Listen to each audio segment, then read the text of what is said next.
She was 19, a valedictorian, a future nurse. At 3:34 a.m. a single text was sent. One word: dead. 2 hours later, a car was found on the side of a dark road. Inside, a 19-year-old girl was clinging to life. Was it an accident, a drunken blackout, or a murder planned long before that night?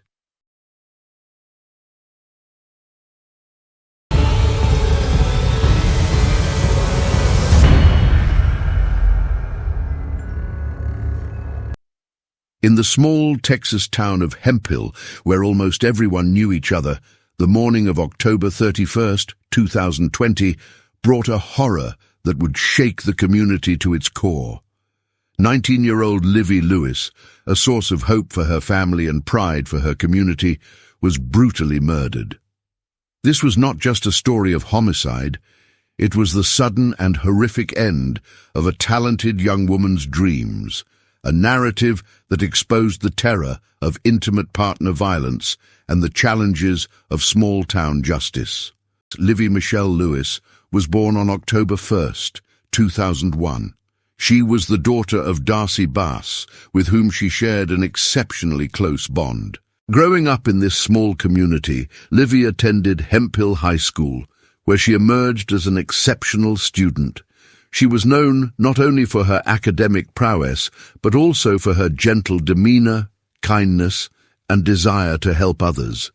In 2020, Livye earned the honor of being her high school's valedictorian. This achievement was a testament to her hard work, intelligence, and dedication. In her valedictorian speech, she spoke of her dreams, her future plans, and her gratitude to those who had supported her journey. That speech reflected her maturity, foresight, and positive outlook on life. Livye dreamed of working in healthcare. She had expressed a desire to become a nurse, and ultimately wanted to be a physician assistant. She had already taken concrete steps toward this goal. While still in high school, she had trained to become a certified nursing assistant, CNA, and began working at a local nursing home. At the nursing home, Livye was known for her exceptional care and compassion toward her patients. Her colleagues and supervisors praised her sense of responsibility, maturity, and dedication to her work. She genuinely believed in serving others, which was why she had chosen the nursing profession. Livye was not defined solely by her academic and professional achievements. Friends remember her as a loyal, funny, and caring person. She loved spending time with her family, especially her mother, Darcy. Like any typical teenager, she enjoyed listening to music, hanging out with friends, and dreaming about her future. According to her mother, Darcy Bass, Livye was everybody's best friend.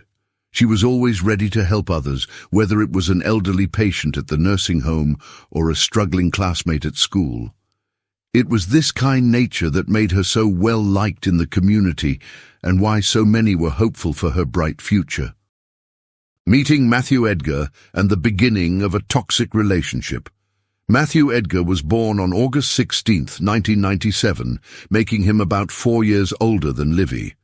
He was also from Hemphill, but his background was starkly different from Livye's. Edgar had a history of legal troubles, and his behavior was marked by impulsivity and violent tendencies. Edgar was married to Montana Bockel, and they had 2 children together. However, their marriage was strained, and they were living separately. Edgar was also known to be a heavy drinker, which exacerbated his impulsive and violent behavior. The beginning of the relationship. In early 2020, during her senior year of high school, Livye met Matthew Edgar. Initially, the relationship was kept secret, as Edgar was married and Livye feared the reaction from her family and friends. The age gap and Edgar's lifestyle made the relationship controversial. Gradually, Edgar began to exert control over Livye. He monitored her activities, grew jealous of her friends, and tried to isolate her. In text messages to friends, Livye had complained about Edgar's controlling behavior and physical abuse. The escalating cycle of violence.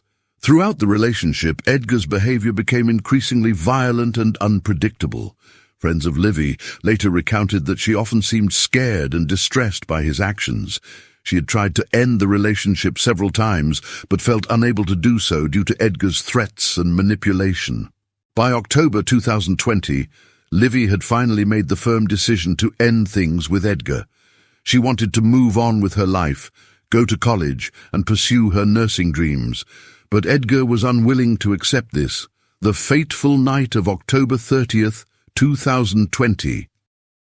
On the evening of October 30th, 2020, Livye attended a pre-Halloween party at the home of her friend, Bobby Ozan. It was a normal social gathering where several young people had congregated. Also present at this party was Montana Bockel, Edgar's wife, who had by then become friends with Livye.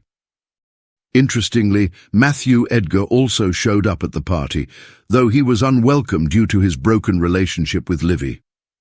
Throughout the evening, Edgar consumed large amounts of alcohol, making his behavior even more impulsive and unpredictable. Jealousy and an outburst of violence.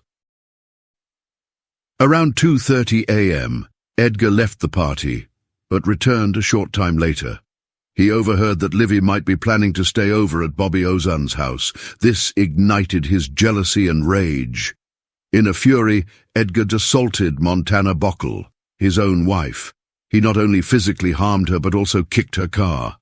This incident was another example of Edgar's violent and unpredictable nature. After this assault, Edgar left the party location. Livye, terrified by Edgar's behavior, also left the party sometime later. Around 3:30 a.m., Livye and Edgar met on a deserted road outside Hemphill. Livye was in her car and Edgar was in his cousin's pickup truck. Both vehicles were parked on the side of the road. Only Edgar could provide an exact account of what transpired, but he later claimed to have no memory due to alcohol intoxication. However, a crucial piece of evidence provides a record of this time. At 3:34 a.m., Montana Bockel texted Edgar asking where Livye was. Edgar's reply was a single word: dead. This message was not only a critical piece of timing evidence, but also a potential indicator of Edgar's guilt. Had he already committed his crime? Or was it just a sick joke? Subsequent events would clarify the true meaning of this message. Discovery of the scene. Around 5:15 a.m., a motorist noticed a car parked on the roadside. Upon closer inspection, they found a young woman, Livye, unconscious inside the vehicle. They immediately called 911. First responders found Livye with a gunshot wound to the neck. She was still breathing, but in critical condition. She was rushed to the nearest hospital, where doctors made every effort to save her. Tragically, the injured Livye passed away at the hospital shortly after. Edgar's mysterious behavior. When officers arrived at the scene, they found Matthew Edgar lying on the ground. He was in an unusual position, curled up on the ground as if asleep or unconscious. A rifle lay in the nearby grass. Edgar was also taken to the hospital, where he claimed to remember nothing due to alcohol intoxication. He said he had drunk an entire bottle of whiskey and had blacked out. He claimed not to know how he ended up on the roadside or what had happened to Livye. And arrest investigator J.P. McDonough of the Sabine County Sheriff's Department took charge of the case. From the outset, Edgar's blackout claim was met with skepticism, especially given the dead text message he had sent about Livye's whereabouts. This indicated he was at least coherent enough to send a text at that time.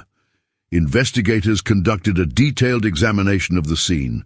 They collected shell casings, the rifle, and other potential evidence. The rifle found in the grass was tested for fingerprints and DNA. Conclusive evidence. The investigation yielded several key pieces of evidence. 1. The text message. The dead text sent by Edgar at 3:34 a.m. was the first and most crucial piece of evidence. It indicated Edgar was present at the time of Livye's death and knew what had happened. 2. Firearm and ballistic match. Forensic analysis of bullet fragments found inside Livye's car revealed they matched the rifle found at the scene. This proved Livye was murdered with that specific rifle. 3. DNA evidence. The most damning evidence came from DNA. Investigators found a tiny drop of Livye Lewis's blood on Matthew Edgar's pants. This evidence directly linked Edgar to violent contact with Livye. 4. Vehicle positioning. The positioning and location of both vehicles indicated the two had stopped together and an incident had occurred there. Based on this evidence, investigator J.P. McDonough determined there was sufficient probable cause to arrest Matthew Edgar. On the afternoon of October 31st, 2020, Edgar was arrested while still in his hospital bed. He was charged with murder. At the time of his arrest, Edgar continued to profess his innocence, claiming he remembered nothing. However, the physical evidence and the text message contradicted his claims. Livye's mother, Darcy Bass, had been called to the scene around 7:39 a.m. When she arrived, officers did not immediately inform her. She pleaded with police officers for information about her daughter, but they urged her to let them finish their investigation first. Finally, an officer told Darcy that Livye had been shot and taken to the hospital. Darcy rushed to the hospital where she received the devastating news that her daughter had died. It was a parent's worst nightmare come true: legal proceedings and trial. After Matthew Edgar's arrest, the legal process began. He was held in Sabine County Jail on a murder charge. Bail was set, but Edgar did not have the funds to secure his release. The prosecution built a strong case against Edgar, comprising the text message, forensic firearm matching, and DNA evidence. The defense advanced Edgar's blackout claim, and the trial began in January 2022. It was a highly anticipated case in Sabine County, as Livye's family and community were demanding justice. The courtroom was filled with members of Livye's family, friends, and community members. The prosecution called several witnesses, including Montana Bockel, Bobby Ozan, and others who were present that night. Forensic experts testified about the gun and DNA evidence. On the third day site of the trial, while testimony was underway, an unexpected event occurred. Matthew Edgar, who had been released on bail and was wearing an ankle monitor, allowed its battery to die and fled. This was a major procedural failure. Authorities should have been alerted immediately when the ankle monitor's battery died, but they were not. Edgar seized upon this lapse to attempt an escape. With Edgar now a fugitive, the trial was postponed. A fugitive warrant was issued, and an extensive manhunt was launched. Livye's family was traumatized by this development. They were not only grieving their daughter's killer being on the run, but also felt betrayed by the justice system. For nearly a year, Matthew Edgar remained a fugitive. During this time, Livye's mother, Darcy Bass, continued her fight for justice. She personally created and posted wanted posters around Hemphill and surrounding areas. She contacted local media and appealed to the public for help in finding Edgar.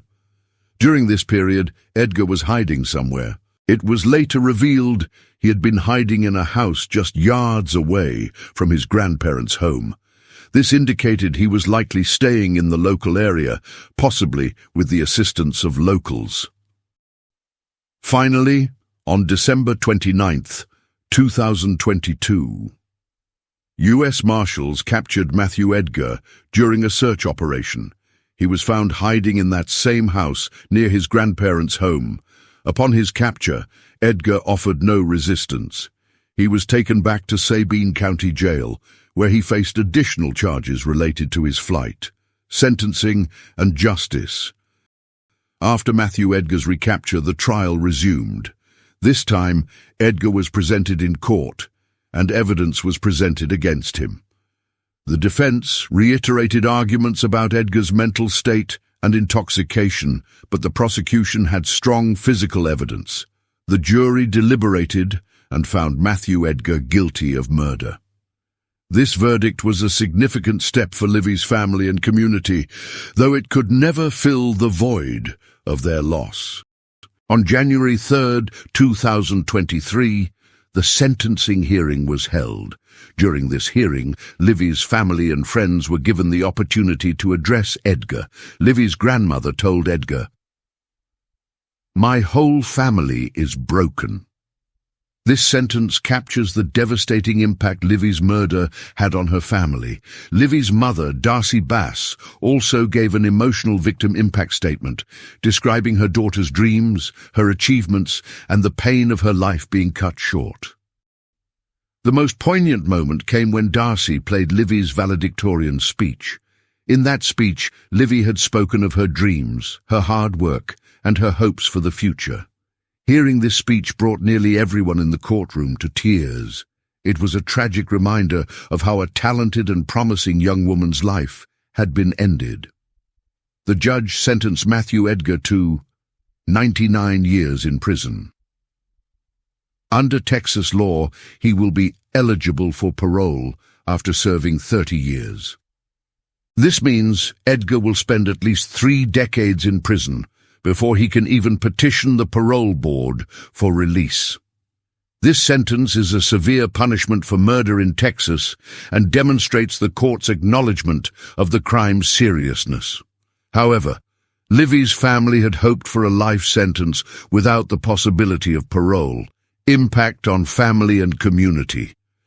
Livye's murder profoundly impacted her mother, Darcy Bass. As a mother who had lost her only daughter, Darcy not only faced grief, but also fought a battle for justice. During Edgar's time as a fugitive, Darcy took an active role in the search. She not only put up posters, but also put pressure on local authorities to intensify efforts to find him. She began a mission to keep Livye's memory alive and to raise awareness about intimate partner violence. Community grief and response. The small community of Hemphill was deeply traumatized by Livye's murder. Many people knew Livye, and her death created a void in the community. The local high school held ceremonies in Livye's memory. Her classmates and teachers shared memories and paid tribute to her dreams. The community rallied to support Livye's family through fundraisers and memorial services. The murder of Livye Lewis started a conversation about intimate partner violence in Hemphill and surrounding communities. Many young women felt a renewed need to be aware of the signs of violence and control in relationships after this event. Local organizations emphasized the importance of providing resources and support for victims of domestic violence. Livye's story highlighted that intimate partner violence can happen in any community to anyone and requires collective awareness and action to address. Legacy and lessons. Though Livye Lewis's life was short, her legacy extends far beyond her death. Her story has impacted not only her community, but also everyone who has heard it. To keep Livye's memory alive, her family and friends have initiated several projects. These include a nursing scholarship awarded in Livye's name so other young people can continue her dream. This scholarship aims to support students who, like Livye, wish to pursue an education in nursing, recognizing the signs of intimate partner violence. Livye's story teaches us several crucial lessons. 1. Recognize controlling behavior. Edgar attempted to establish control over Livye's life from the beginning. Jealousy, isolation, and constant monitoring can be early signs of intimate partner violence. 2. Never ignore physical violence. Livye had complained to friends in texts about Edgar's physical abuse. Any form of physical violence must be taken seriously, and help should be sought immediately. 3. Maintain a support system. Livy communicated with her friends about Edgar's behavior. Having a strong support system of people you can trust is vital. 4. Utilize available resources. Resources like the National Domestic Violence Hotline, 1-800-799-SAFE, are available for victims. Utilizing these resources is important. The need for reform in the justice system. Edgar's escape exposed a serious flaw in the justice system. Improvements are needed in the monitoring of ankle monitors and the pursuit of fugitives. Livy's family has raised this issue, hoping to prevent other families from facing similar tragedies in the future. The murder of Livye Lewis is a tragedy that forces us to reflect in many ways. It is the sudden end of a talented young woman's dreams, a family's shock, a community's loss, and an example of the horror of intimate partner violence. Matthew Edgar was sentenced to 99 years in prison, but that sentence cannot alleviate the pain of Livy's family. Livy's mother, Darcy Bass, has said that her daughter's murder changed her life forever, but she will continue to work to keep Livy's memory alive and to protect others from similar violence. The story of Livye Lewis reminds us that life is fragile and that violence can happen to anyone. It reminds us of the importance of promoting healthy behavior in relationships, recognizing the signs of violence, and seeking help when needed. The words from Livye's valedictorian speech, reflecting her hopes and dreams, will forever remain in the memory of those who knew and loved her. Her legacy will live on through the good she did in her short life, and the conversations about awareness her death has sparked. Livye Lewis's life was ended, but her story teaches us, inspires us, and motivates us to build a better community and society where such violence has no place. Thanks for watching, guys. If you enjoyed this video, please like and share it. Don't forget to subscribe to the channel and press the bell icon so you can be the first to hear about such real-life stories.